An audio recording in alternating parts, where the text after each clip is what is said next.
Hi everybody, welcome to Langer at the Mic. I'm Mike Langer. We're going to do another one-taker video here today just because a lot has been going on with the Montreal Canadiens this week, both on the ice and off the ice. The Habs naturally played 2 games, beating the Sabres in a shootout with that Tiger Williams classic celebration with for Michael Pezzetta on the shootout winner, and then losing a must-lose game to the Philadelphia Flyers on Tuesday night. But yeah, just a lot has been going on with me as well at work. But I wanted to just talk a little bit about Pierre-Luc Dubois and the rumors that came about from from Elliot Friedman's 32 Thoughts podcast earlier this week. I want to talk about Pierre-Luc Dubois and my stance on those rumors and what it means for the Montreal Canadiens entering this offseason and also going into a draft where they are definitely going to have a top 10 pick and quite possibly going to have a top 5 pick. So Elliot Friedman mentioned a couple of days ago that Pierre-Luc Dubois to the Montreal Canadiens is pretty much 95% going to happen. It's just a matter of time. I think we already pretty much knew that based on the rumors that we heard last offseason. Now, I will admit that I am on the record of saying before last year's draft that I am not in favor of the Montreal Canadiens acquiring Pierre-Luc Dubois. But my logic for that was before they had drafted Juraj Slafkovsky first overall, I was pretty much convinced the Habs were going to take Shane Wright in that draft last year. But that was basically my reasoning for why the Habs should not try to give up a bunch of draft capital to then bring in a third center and possibly have a Kotkaniemi situation again with Shane Wright had they drafted him. Well, when they drafted Slafkovsky and traded for Kirby Dach, I thought at the time of the draft when I was there at the draft when that trade for Kirby Dach went down, I thought that was their move to get that center behind Nick Suzuki to complement him, since they did not get him in Shane Wright or in the lottery of last year. So anyway, so at the time I thought that Pierre-Luc Dubois to the Canadiens just didn't make a whole lot of sense given where the Habs were at in terms of their rebuild. But then again, like I said, they drafted Slafkovsky, but then they traded for Kirby Dach. But then the rumors once again started swirling around Pierre-Luc Dubois possibly joining the Montreal Canadiens or being acquired via trade, or eventually when he becomes an unrestricted free agent after this upcoming season. But again, with the rumors from earlier this week, it sounds like the Winnipeg Jets are in a situation where they're absolutely not going to be able to retain him. Also, they're falling out of that last wild card spot in the West. They had like a 6-point lead or an 8-point lead as early as last week or 2 weeks ago, but they've been fluctuating again, and now I think Calgary's up as of this video, only behind them by like 4 points. So they've been faltering. I think they're 5-5 in their last 10 games. So yeah, so a lot of a bit of turmoil starting to come back to the surface in Winnipeg. And especially if the Jets do not manage to make the playoffs, it sounds like there's going to be a huge, huge fire sale going on in Winnipeg, where a bunch of guys are going to be moved and traded for possible not as much as they should get in return. And if Pierre-Luc Dubois is going to be one of those guys, then obviously it's a great opportunity for the Montreal Canadiens to acquire him and in theory have a deal already in place for him to sign long-term with the Montreal Canadiens and be that second-line center behind Nick Suzuki, assuming that Kirby Dach is on the wing, or also Kirby Dach is not included in that trade package for Pierre-Luc Dubois. But anyway, all this to say is here is my stance on the Pierre-Luc Dubois rumors. I think the Canadiens should still wait and be patient and see what happens in the draft before they make any move and give up any substantial assets in a trade for Pierre-Luc Dubois.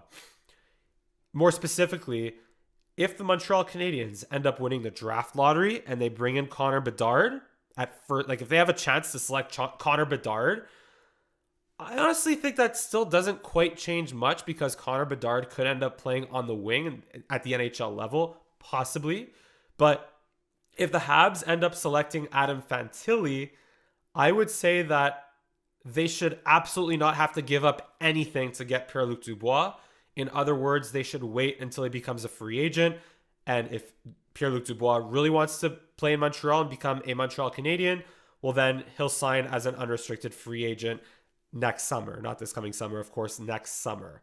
Because the Habs would have already solidified at least 2 centers on their roster. I mean, look, you can never have too much center depth, but you also you already have Suzuki paid, and if you want to give Fantilli the opportunity to become that franchise center behind Nick Suzuki in the future, well, then you want to give him that opportunity and not have Pierre-Luc Dubois in his way necessarily. So again, if the Canadiens end up drafting Adam Fantilli, I would not want to then turn around and give up more assets to then bring in Pierre-Luc Dubois. Again, at that point, I would bring in Pierre-Luc Dubois more for free or sign him to a long-term deal once he's a free agent and only have to give up $7 to $8 to maybe $9 million of cap space to acquire Pierre-Luc Dubois.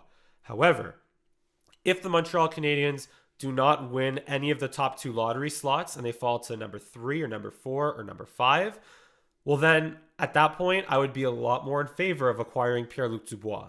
I would definitely be more willing to give up a little bit more to acquire him, whether it's maybe the Florida pick at around 13, 14, 15, wherever it's going to be, depending on whether they make the playoffs or not, of course. And maybe a prospect like Owen Beck, or maybe not a Lane Hudson, but yeah, like an Owen Beck or a Riley Kidney or some kind of package. I haven't really given it much thought as of right now, of course, as you could tell. But again, I would be more willing to give up a more substantial trade package to guarantee that Pierre-Luc Dubois would be a Montreal Canadien a little bit sooner compared to if the Canadiens were to draft Fantilli. So again, all this to say is that if the Canadiens end up drafting a potential franchise center, be it Adam Fantilli or possibly Connor Bedard, maybe even Will Smith, then I would definitely, I would put a little bit of a pause in terms of the trying to acquire Pierre-Luc Dubois from the Jets. So if they get that center in the draft, wait a little bit longer, try to give up the least amount of possible to get Pierre-Luc Dubois, especially if he is pretty much guaranteed to want to play for the Montreal Canadiens and sign with the Montreal Canadiens. But if the Canadiens don't end up drafting a center, again, Fantilli, Will Smith, possibly Connor Bedard, if they don't get that eventual top franchise center, well then I would be a lot more willing to give up more sooner to get Pierre-Luc Dubois. And that brings me to the next thing I want to talk about here today is draft scenarios right now, because the Canadiens are, best case scenario right now looks like they're going to finish in 5th to last, so with the 5th overall pick before the lottery. And worst case, they might be able to climb themselves back into the 6th overall position, or maybe even the 7th overall position if they catch Philly or Arizona. So now to me, that's where now I'm thinking, based on where they're going to be selecting in the draft, which prospects, which high-end prospects that I want them to draft will be available to them. So of course, if they win the lottery and have the 1st overall pick, then of course they'll be able to draft Connor Bedard. If they're at 2nd overall, Bedard will likely go 1. They could possibly draft Fantilli. But here's where it gets interesting. If they end up outside the top 2 selections, which it looks very much like is going to happen, that unless, again, they win the lottery for the top 2 spots. So here are my best case scenarios. After a sip of water. Best case scenario, of course, the Montreal Canadiens win the lottery. They draft Connor Bedard. Second best case scenario, they win the 2nd lottery spot. They win the 2nd overall pick. They draft Adam Fantilli. I think those are pretty objectively clear, or I think we could all agree on that those are the 2 best case scenarios. Now, here's where things get a little bit more interesting. I was trying to think of a weirder word. Like, I'd say befuddling or perplexing. There you go, perplexing. That's a good word. If the Montreal Canadiens then fall out of the top 2 spots and have a 3rd overall selection, my 3rd favorite player in the draft right now, Matvei Michkov. Even if the Canadiens have to wait 3 years before he actually crosses the Atlantic and joins the NHL because his current KHL contract keeps him in Russia up until I think it's 2026. Even if they have to wait 3 years before he is officially a Montreal Canadien, I don't care. That's a risk that I am willing to take. That the Canadiens, in a year where they did not finish in last place, last year they finished in last place, this year they will in all likelihood not finish in last place, or I'll just say they won't finish in last place right now. I think it's safe to say. If they could get one of the top 2 talents, like just from a pure offensive talent perspective, they got one of the top 2 talents in a draft that they did not have a first or second overall pick in. I don't care if they're selecting third. I don't care if they're selecting fifth or sixth or seventh. If he makes it that far, Michkov, of course. If you could get one of the top two talents, regardless of risk, I think that is a huge win for the Montreal Canadiens, especially considering they would still have the Florida pick in the teens. So I would absolutely be willing to use that top 5 or top 10 pick on Matvei Michkov if the Canadiens are able to get I don't know if they'll get the number 3 spot. At that point, it would have to likely be the number 5 spot. So, again, Michkov is my third favorite player as of right now, from what I know, from what I understand, from what I see, from what I hear, from what I read. Matvei Michkov is my third best player in the draft, third favorite player, but probably the second most skilled player in the draft, only matched by Connor Bedard, which is why I would take the risk on Matvei Michkov. So that's outside of the top. So that's if the Canadiens, if Michkov obviously falls to the Canadiens, which they would likely have to wait until pick number 5 if there's no movement with the lottery. And if they fall even further, maybe to 6 or 7, well, then again, they'd have to wait a little bit longer for Michkov to fall to them. However, here's another part where it gets perplexing. It doesn't sound like the Montreal Canadiens are very high on Matvei Michkov, mostly because of his lack, not just because of the risk, of course, but also because of his lack of size at 5'10", right now, around 150 pounds.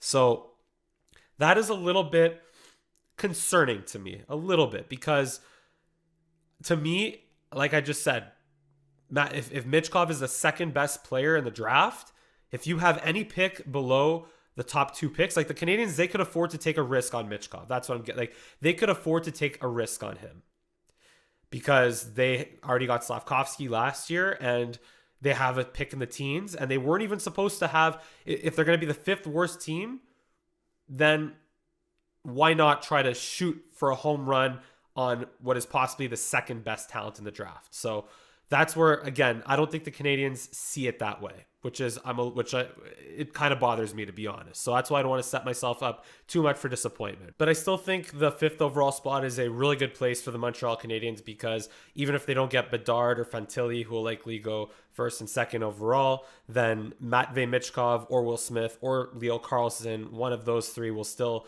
fall to them. And I think that's pretty much the top 5 of this draft.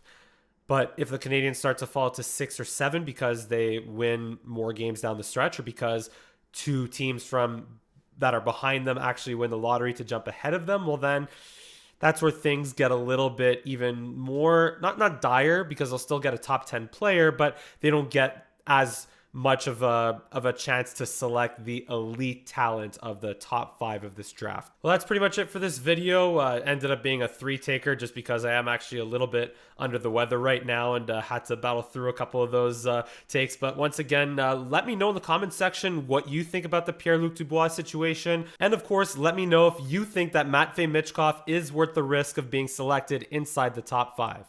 But if you enjoyed my commentary, hit like, hit subscribe, give me a follow on Twitter and Instagram at Mike Langer for both. Also, just want to give a huge shout out and thank you to TSN's Glenn Sheeler, who joined me for a video earlier this week. Really enjoyed having a discussion with him. You could check it out right here. But as usual, thank you so much for watching. I'll see you again next time.